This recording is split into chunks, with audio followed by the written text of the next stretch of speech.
Мен негізі кішкентай балам жөтел болып жатқан кезде осы жерге келіп сұрадым. Маған осы Аль-Рахим дегенді берді. Өте көмектесті.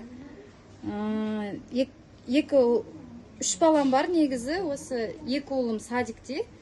Прям сразу кетеді ғой. Бір-екі күнде енді басталып жатқанда моментально сразу шығарып, жұмсартып жақсы көмектесті. Әлі де ішеміз. Сізге кім рекомендовать етті ол сиропты? Осы жерде мені продавец-консультант не алсам болады деп айтқан едім. Осыны предложила она. А балаларыңыз неше жаста?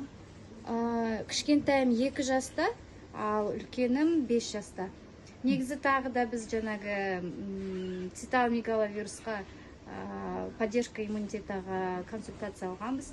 Осы жерден өнімдерін алып, жаңағы сильный иммунитет деген мармелад, комплекс, в общем, бәрі бірге өте жақсы көмектесті. Ай сайын ауыратынбыз.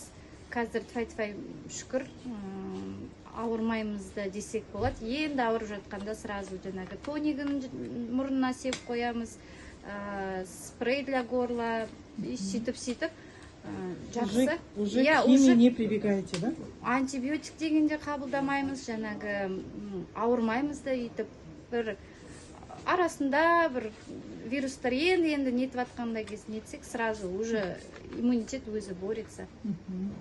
Вообще рекомендовать етесіз ба? Бәріне рекомендовать етем, потому что оның алдында қанша витаминдер іштік, неттік, онша болмады все равно.